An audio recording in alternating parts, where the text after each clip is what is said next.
say for us, we are on this side, I need to exactly understand, how does private sector grow? How does private sector in our area? And as we have interacted, we have found certain gaps that stop our private sector from growing. And we have now to come in and provide that nutrition and provide that connection. It could be resources within government, but we are actually even going out to look for partnerships. We are going out to look for partnerships out there. We are looking for experts to come and give some of these bridges, these small bridges. And for me, why I am confident that we can run very fast and achieve most of the targets of 2040 is that we just need those sparks. There's so much in terms of innovation going on in this country. And I've been privileged to interface. The way I run myself as a minister is I'm on the ground. Where action is taking place is where I go. I've been to almost all the universities. I've interacted with the universities. I spend a day. I want to understand what are their barriers. Because once we understand us, then those are the areas we come in to facilitate. So in summary, there shouldn't be a hard line. And what we need is to refine and continuously make it organic where government comes in. But in the end, the role of government should be to provide a very facilitative environment for private sector, including the infant thinking, to prosper. Thank you so much, Minister, for that. And I see that Robert was taking notes. I'm going to get back to you on that question, how to marry government and private sector. We've been joined on the panel by the president of the Uganda Institution of Professional Engineers, Engineer Andrew Mwezi. Thank you so much for joining the panel. I want, however, now to ask Professor Nawangwe, a lot of innovation that we see outside there marries a lot of disciplines, interdisciplinary thinking, and you lead probably one of Africa's biggest research institutions. And one of the crises that I've had mostly from the institution is there's no marriage of the disciplines. The people that are great engineers don't talk to the great artists at Mackay University to sort of develop a product together. How do you create interdisciplinary education where people that are experts in their field meet with other people that are experts in another field so that you can spur innovation and create a product for the market? Thank you very much. May I first begin by congratulating the Minister and the Ministry on the launch of the first satellite for Uganda. And I want also to begin by making a comment on what Robert talked about, mindset change.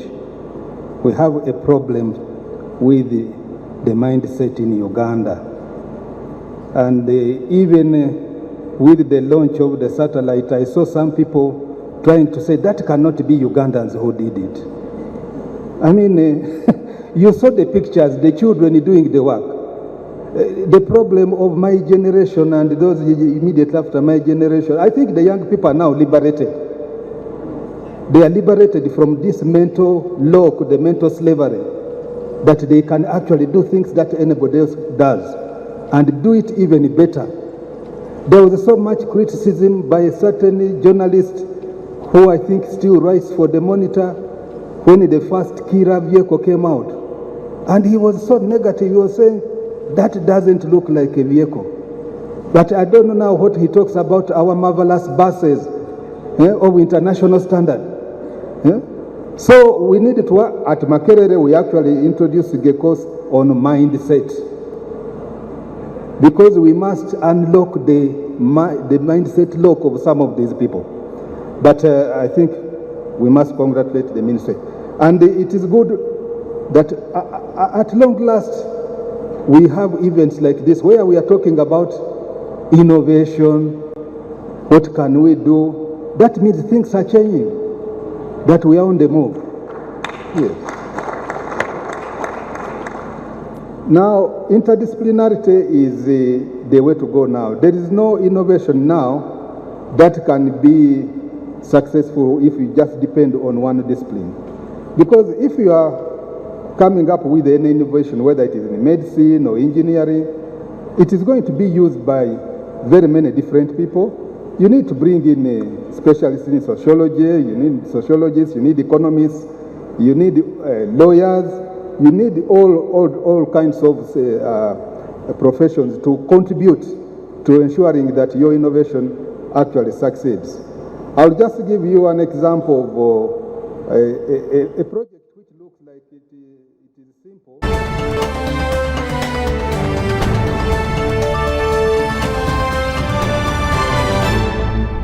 Become masters at their own trade. You also have engineers growing in their own line. Because in the real practice, you need a healthy mix, a ratio of about 1:4. But what you have now is that the pyramid is tilting. You are going to have a more loaded level at the engineer level and less loaded at the technician level. And that's going to impact when it comes to actual operations in industries. So you'll have now more technicians coming from out of the country to fill that vacuum. So you see the enabling environment should be in terms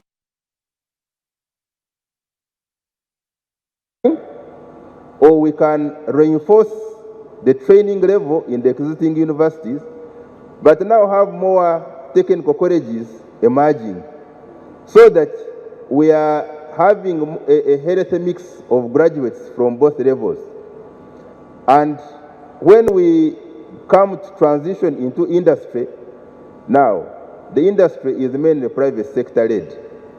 The private sector is emphasizing skills because they don't pay for papers anymore. They pay for skills, and rightly so. So where the challenge is, you find that when it comes to industrial training, universities used to do 8 weeks of industrial training. Now they are doing 6 weeks, 4 weeks, for two primary reasons. Partly, the private sector does not feel incentivized enough to take on trainees to learn from their processes, because they feel there will be a cost since they will be making mistakes. Two, the private sector also does not see why they should invest in somebody who has spent 4 years at a university to do retraining, yet we expect that skills should actually be developed at universities.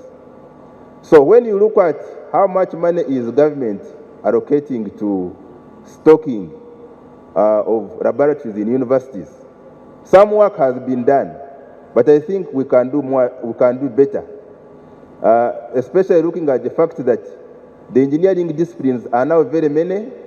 You no longer have the traditional civil, mechanical, electrical, but we have telecom engineering, we have biomedical engineering, we have petroleum engineering, and the laboratories in these universities are not well developed. But if you start teaching practicals instead of undertaking them, then you are likely to have a compromised quality of graduates.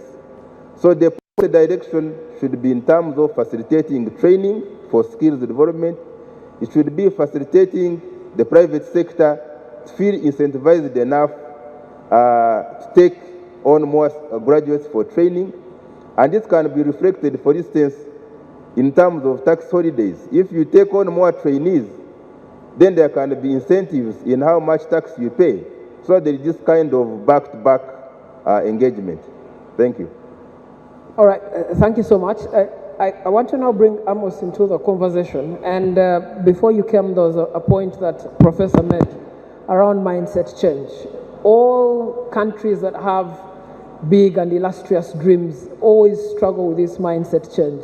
You look at China with the Belt Road Initiative, and Uganda now with our Vision 2040. We struggle with that mindset change. There are people who are talking down the country at every turn that they can get, and that affects the ability of these innovators here to innovate better or even to go into the market. And I know that you face this even as a businessman. You have Ugandans who fly, spend dollars in Dubai, when you have elephant planes lodge here with the best facilities available. How do you solve this mindset change problem to get people to believe that this vision can work and it will work for you.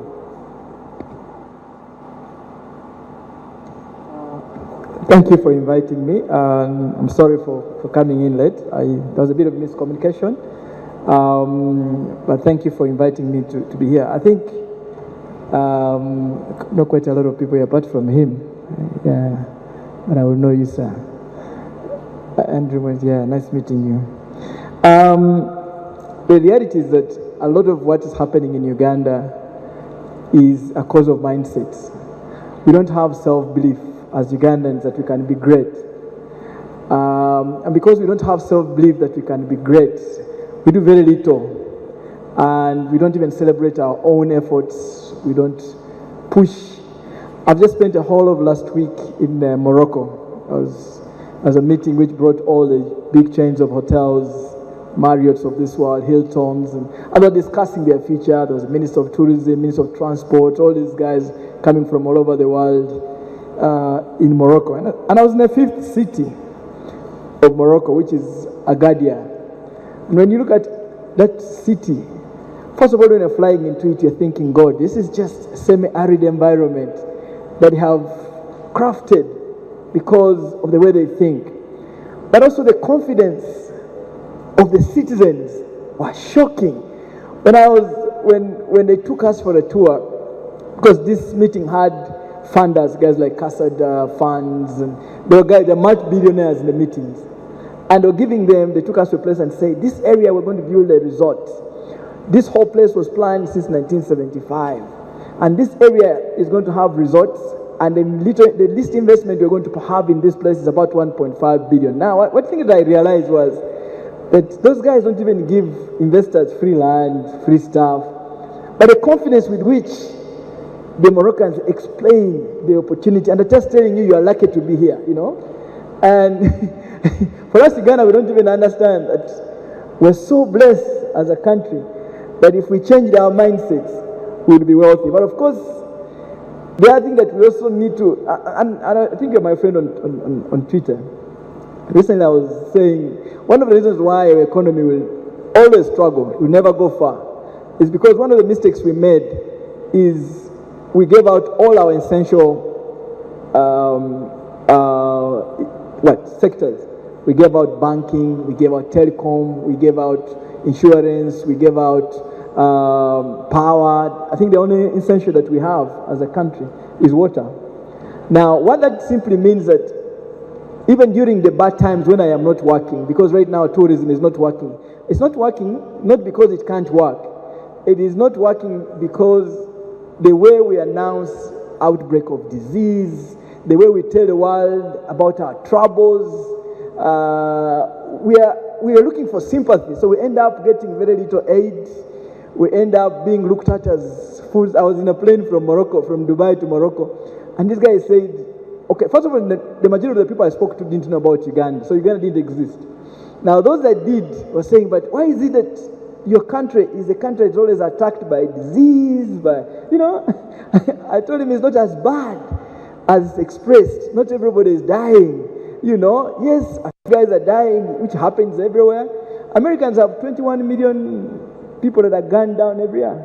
But they don't, on CNN, they're not there announcing and telling us today 20 have been gunned down. We also need to appreciate our own situation. And because of just not even understanding, we have gone so low. You look at, I was looking at the savings, they say 93% of Uganda's population does not have 1 million shillings as saving on their accounts. 75% of the population, Uganda's population, working population, earns about 150,000 shillings. What this simply means is that the purchasing power is too low to actually support industrialization. It's too low to create the necessary demand. But at the same time, we could also look at the model of Mauritius. Mauritius was a sugarcane country until 2005. Mauritius is like it's like Ankole, that's what it is. It's about, 1,300 square kilometers. It's a very small place. But what Mauritius did when they discovered that sugarcane planting does not work, they transformed jaggeries, for example, into tourism attractions. So they take you to a jaggery, you pay $100 to simply see the process of picking sugar, putting it, churning it until it comes out as rum. Then you buy rum, another $200. But every tourist that arrives in Mauritius supports manufacturing, supports innovation, because even the tour guides will tell you, we manufacture some of the best linen. They have now gone to over $5 billion of earning because the tourists come in and they are told, Nightingale is here and we manufacture very good stuff. And you can also see even flights. Emirates struggles to have 7 flights here a week. But Emirates has 7 flights a day to Dubai, to Mauritius, a day. And twice in a day you have Airbus 380 bringing tourists and bringing spenders into the economy. Now, as a country, there is no country that has been gifted per square kilometer compared to this country, whether it's water bodies, weather. I think you must have seen me write about how we're landing in Dubai. And the pilot says, the weather today is going to be 22 degrees. All the air hostesses, all the people who stay in Dubai were so excited that they will have good weather. And they were saying, I hope it's also not dusty. And I'm here thinking, look at the gold of weather that God has given us. So we need to change our mindset as a people, that we can be great, that we can own banks. We need to have that feeling that we can go beyond silly discussions and start saying, how do we move together? And lastly, I was thinking about, when I go on the plane, my mind is always just engaging everyone I find about Uganda's beauty, about where they are going. You find Kenyans, Nigerians, Senegalese on planes are telling you, I am based in Dubai, I go to Morocco, I bring vegetables to Dubai, I distribute them around Europe, and I'm doing technology in Algeria. And I'm thinking, you don't find Ugandans doing the same. We need to tell Ugandans, you have good brains, God has blessed us, we're great people. You know what I'm talking about? Even me now, I'm thinking, why am I going to be tying myself? You know, I have to go and look for money and also come and, you know, improve my country. Thank you so much, Amos. Amos is such a mindset shifter. When he starts speaking, you believe in the future. Robert, I want to come to you before I ask my people here to give us their questions. And my question to you is really, under Vision 2040, we've moved now, I think, 12 years. There was a deliberate attempt to decentralize government and create new cities. Those new cities were supposed to be, you know, partly supported by the private sector, partly supported by government. Many of them are crumbling under the weight of lack of that support. And I'm the Ugandan that travels a lot. I've just come from one of those cities. And the mayor is just struggling. I have tenders worth about 6 billion shillings, and Ugandans can't bid for these things. To build a small road in Fort Portal, a small road, they have to contract a Chinese company to do it. What is it about the private sector that, you know, these readily available opportunities, you know, that even government has made possible with money, what is it that makes it hard for them to be up for the taking? Raymond, that's an excellent but also a very dangerous question, on which I am not sure whether to be political or to be honest. I am struggling here, and the Honourable Minister says honest. I love listening to Amos, by the way. My only beef with him is he knows how to hide from me, which is not a good thing. But I want to publicly acknowledge Amos for all his efforts in marketing Uganda.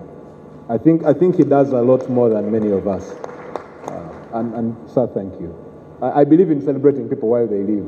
I don't talk about people behind their backs. But let me come back to the question that you asked, Raymond. You have maybe 3 or 4 interesting situations.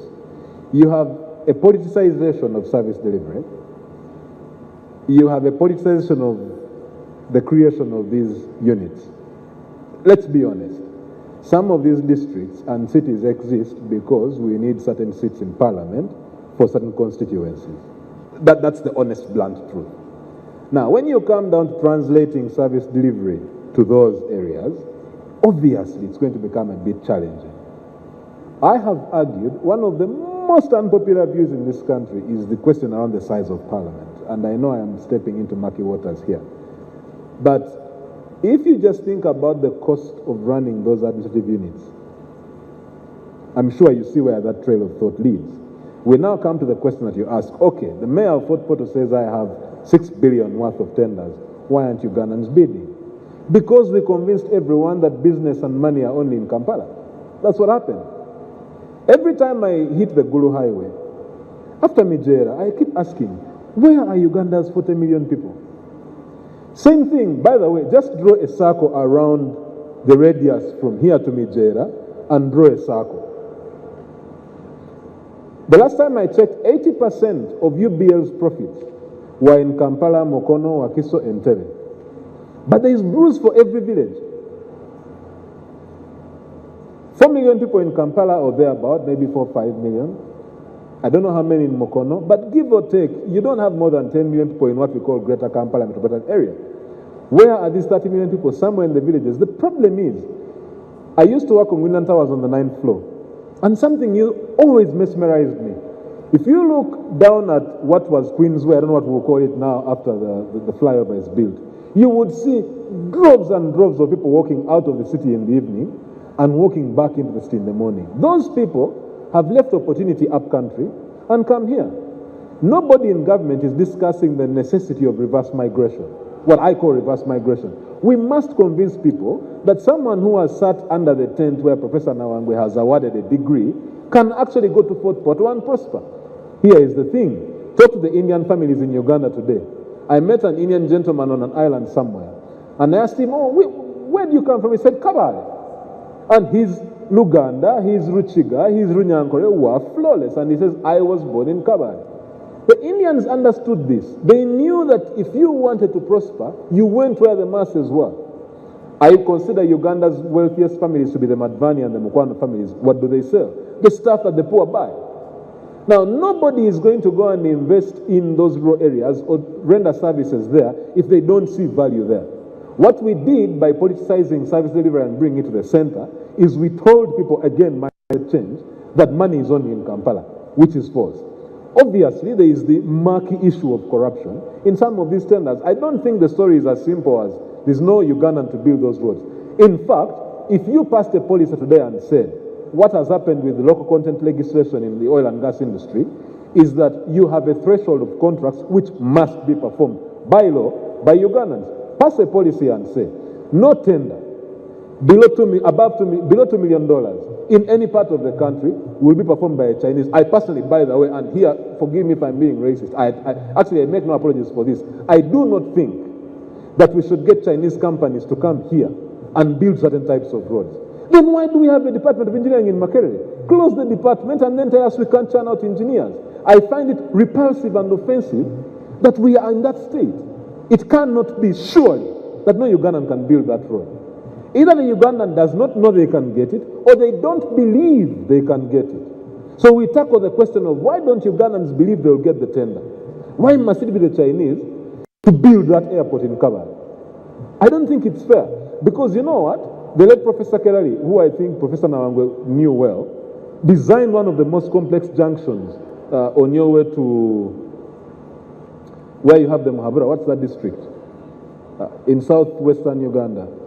Kisoro. There's a really complex junction that is now named after Kerali. The Kerali junction. Ugandan engineers are brilliant. It puts a lot of money into research. The children play right from nursery. They are playing with things. Okay? With the gadgets. Here we tried to organize robotics competitions in schools, but we were depending on very little money that we had. It was still government money, but that program was even stopped. And so that program, which was helping the children to become innovative even from an early age stage, but that was with the secondary school children. We should really be starting with nursery school children. So the reason he says America still remains the most innovative, the government puts a lot of money, the children play with, people apply for money, and if in the United States you try and fail, they say, no problem, at least you tried. Try again. Here, you are given money, you fail once, and you are harassed, including our own minister. The minister did not even fail. The minister gave us money in the universities, institutions to look for a vaccine. The equipment is, now we have the best laboratories on the African continent because of COVID. The money is there, and anybody can come and see. We have one of only 4 electronic microscopes on the African continent because of COVID and because of what Preside did for us. And I was embarrassed when I saw the minister being harassed in the vicinity of Parliament. We gave you money, you said there will be a vaccine. You have stolen our money. Now, if our minister can be harassed like that, how about a simple innovator? You will discourage everybody from becoming innovative and helping this country moving forward. Let us reduce politicking as far as innovations are concerned. Thank you. Thank you so much, Prof. Engineer, if you could make your concluding remarks. Thank you very much. By way of concluding remarks, first of all, I want to acknowledge Honorable Engineer Irene Moroni, who is a member of the Uganda Institution of Professional Engineers, that I'm here representing your collective voice. By way of parting shots, what I would want to add is that as Uganda Institution of Professional Engineers, we are happy to note that the Ministry of the Secretariat of Science, Technology and Innovation has set up a one-stop center for innovation. And in terms of discussion in our spaces, we are saying, how do we leverage our numbers as engineers? Over 5,000 engineers now of our membership. In university, as they exit university, they are doing final year projects.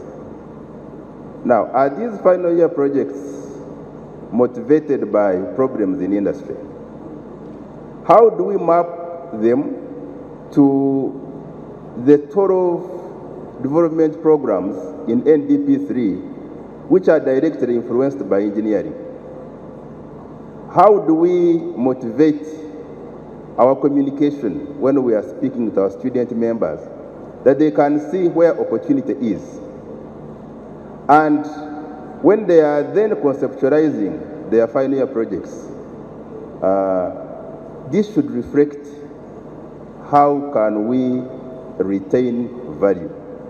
And see how can we retain value, you see, what are we getting from outside the country that is actually locally available? The minister on Monday challenged us here that when we are talking about laboratories, they are not necessarily the buildings, but around us there is a lot of laboratory, and we need to maximize the natural resources available around us, to turn them into useful ideas that we can now further develop into useful products. When I was walking through the stores, I saw Dr. Orpot here. I visited 2 neighboring stores.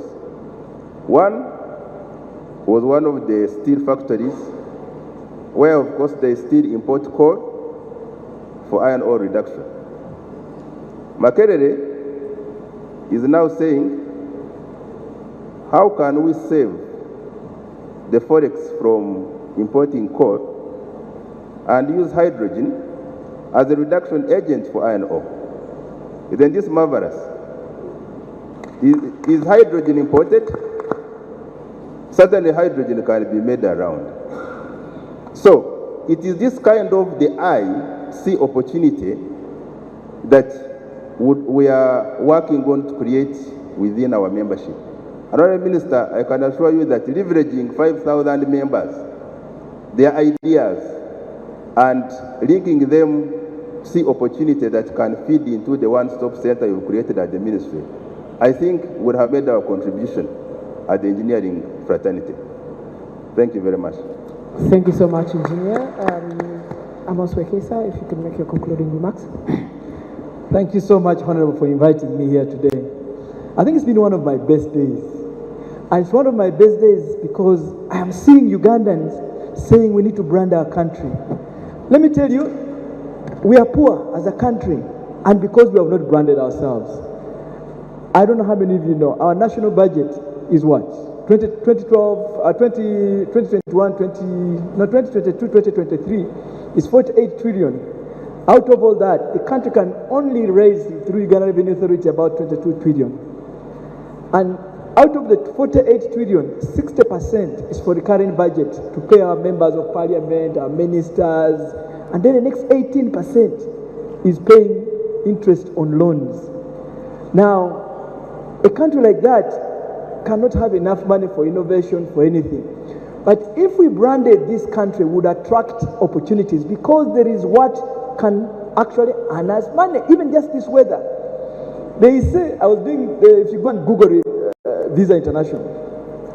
Visa International follows the trends. Why do people go and spend money elsewhere?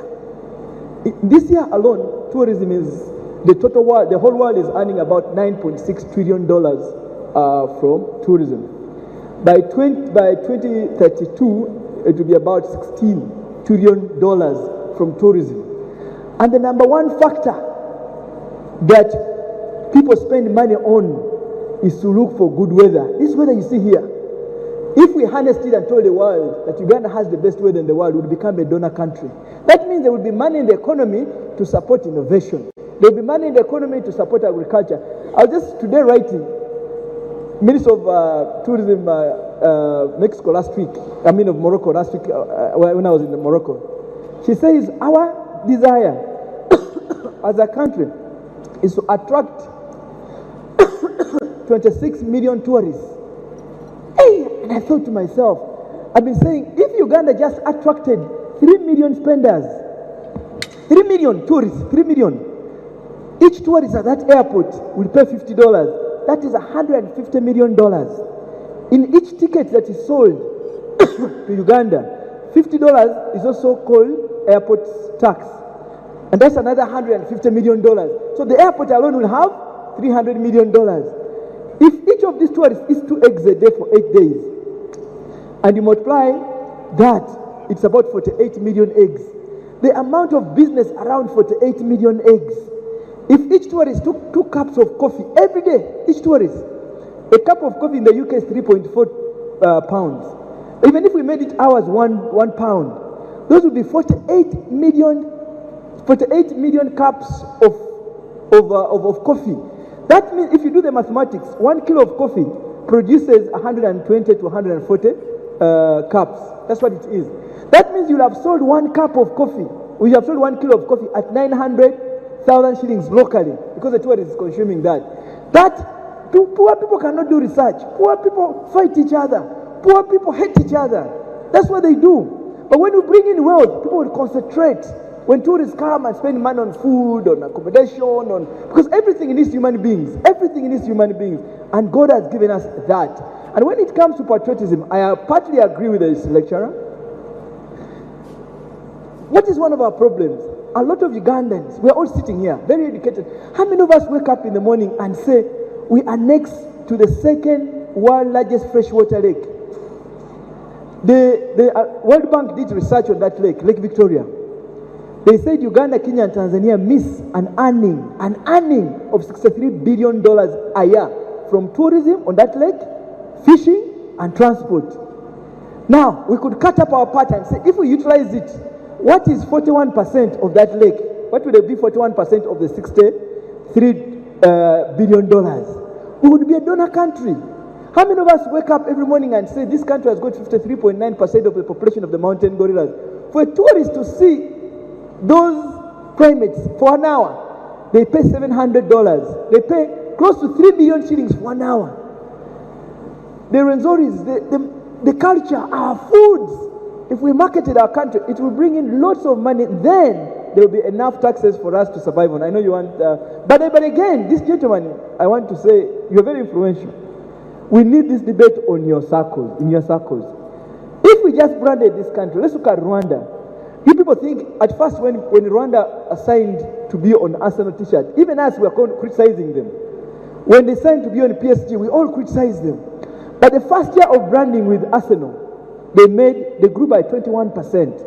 Today, just last year alone, their conference hall, because of marketing, conference hall earned them $65 million. $65 million. That's what it is. So we need to actually debate on things that can actually progress us. Thank you so much, Amos. And thank you for throwing me under the bus. I'll try and have this on the spaces really soon. Yeah. And now I think very finally, our host, Monica, Dr. Monica, you can give us your concluding remarks and see us out of here too. Thank you very much, Raymond. I don't even need to make concluding remarks because I invited everybody here to come and give me ideas. And I want to begin first by appreciating the presence of the Science, Technology and Innovation Committee. Thank you so much. Your statement, your presence here makes a very strong statement. I have listened intently. You have seen me typing away, making sure that I don't miss any nugget of comment, of remark, either from the panelists here or from the audience.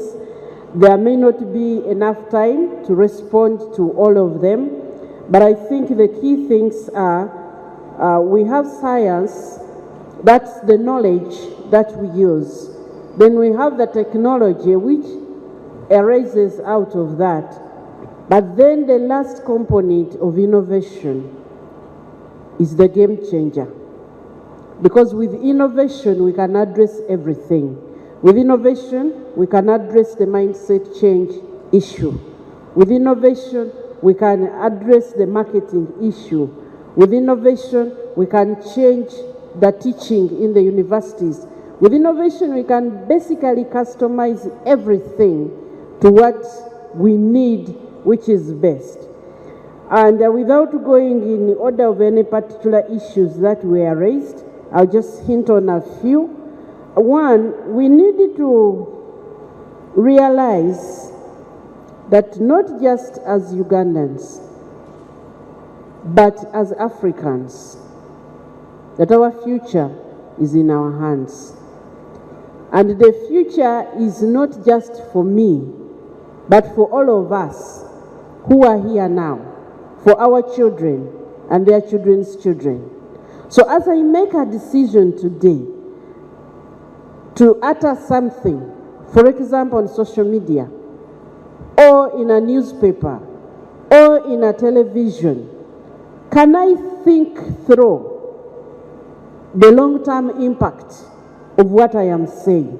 Because sometimes we are so much in the now that I'm just thinking about me and what I can earn or what I can prevent others from earning, or for some other reason why you are uttering that. But have you thought about the impact? Have you thought about the impact it will have on your next generation? And I keep reminding us that if we mismanage the now, then our great-grandchildren will be the ones standing in corners of foreign countries holding placards, Black Lives Matter. Yet they had a pearl of Africa here, the pearl, the most beautiful nation on planet Earth. We had it here. So if each one of us can take the responsibility, innovation is for everybody. While science may be for subject specialists, technology may be for, again, subject specialists and users and those, but innovation is for all of us.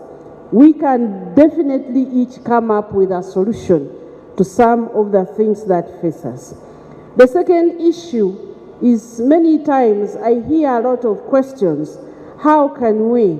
How can we? How can we? And that question begs an answer. And I want to say and repeat here a statement I have made quite often in the past 1 month. Africa must stop delegating thinking. Ugandans must stop delegating thinking. The answer to most of how can we is with us. As long as we are waiting for other people to think for us, then they come and implement those things on us, because that is what has happened most of the time. If you don't think, then they implement things on you, and you get an illusion as if you are engaged. You get an illusion as if you are very busy working, But the entire thing is, in the end, who actually is benefiting.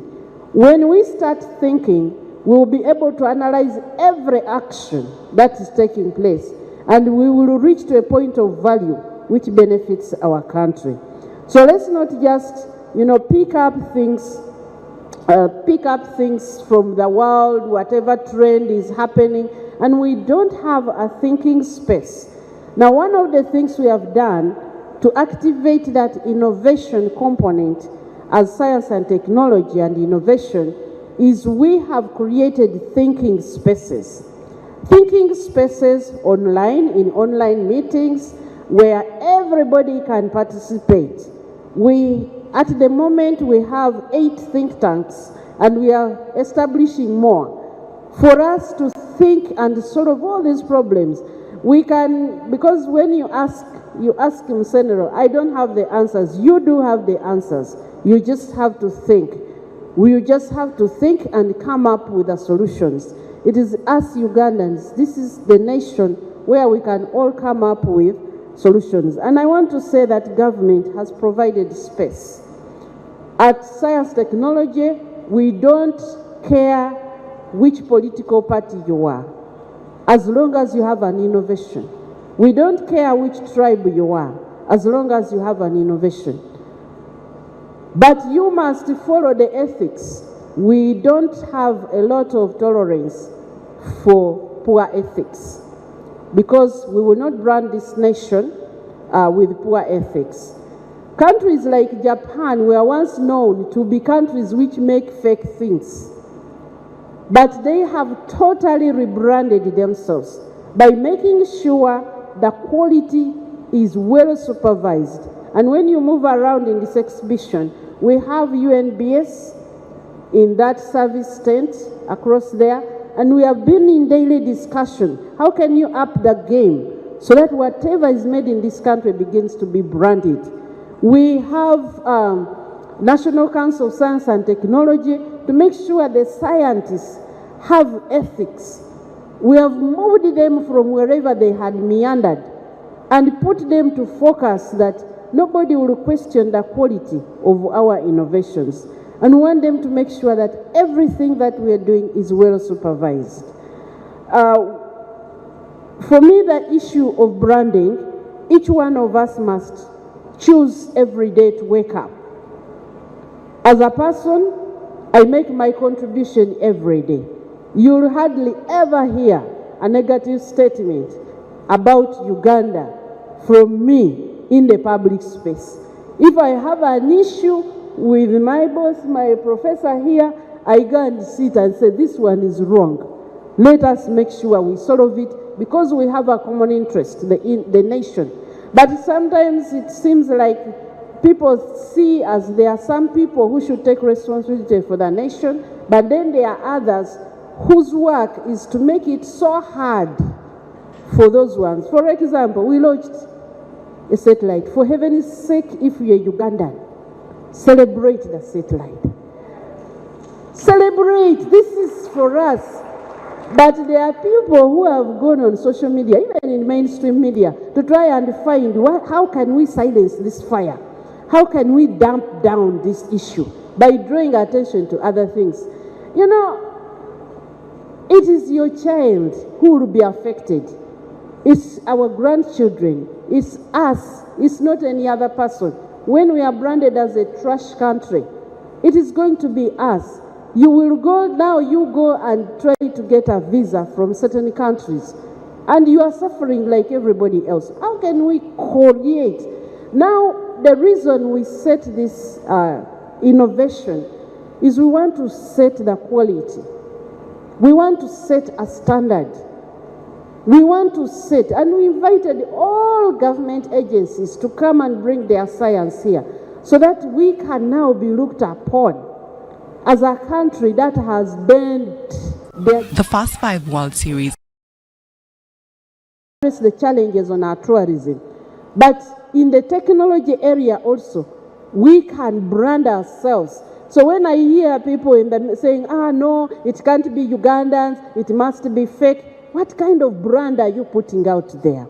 For us, we are going to work. And as the leader of the sector at the moment, I want to pledge to you Ugandans, we are going to do our best to build the best quality technologies that can go to the market, not only in Uganda, but to the world. We are going to make science available.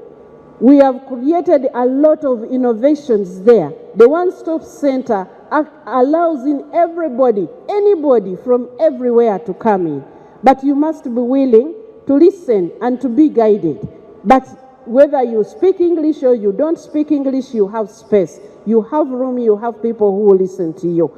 And we want to show private sector, because we have seen a number of private sector people coming out of innovation. They are struggling to set a standard. STI Secretariat will be your standard. We will set a standard that we want the country to have. It's not about show off of money. It's about thinking and innovation and having a goal for you to be able to meet. So we are going to be mentoring a lot of people. We are going to be doing a lot of training, a lot of interface, a lot of benchmarking within the country or outside the country to make sure that we have a standard which works. So my last shot is, one, Vision 2040 can be achieved even before the year 2040. All we need are Ugandans. Number two, there is a lot of background work which has been done, which you may not know. And that background work gives you the hope and the foundation upon which to stand. We have so many trainings now in science. Somebody talked about accrediting these people. When you go in the service tent across, there is DIT. You can actually get a PhD without ever going into the formal school. You can start with where you are, whether you have never been to school or not. DIT is there. They'll be able to give you. We are working together. So, lastly, the young people.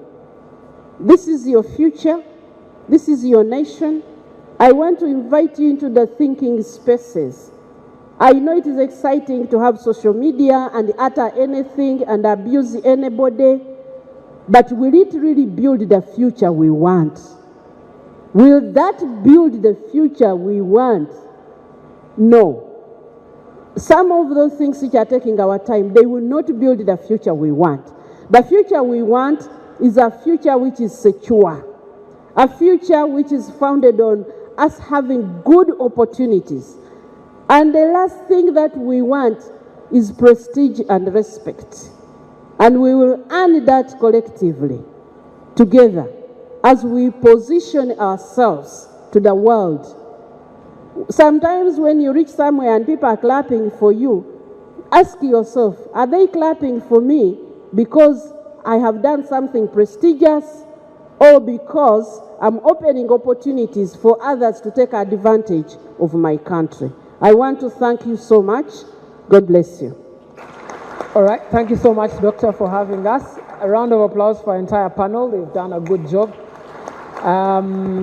Doctor is going to check the panel and the members of the committee around the exhibition area so that you can see the things that are being exhibited. But we'll be back in this room after lunch. So enjoy your afternoon.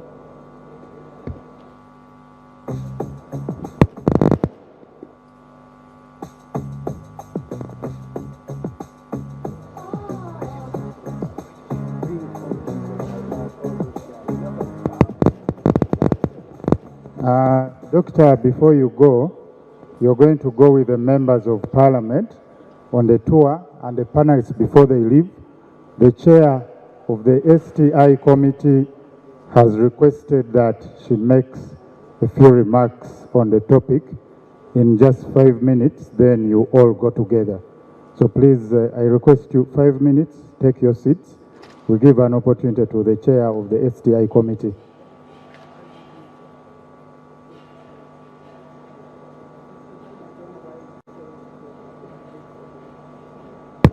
We shall then have a group photo here before you leave, and then you go for the exhibition tour.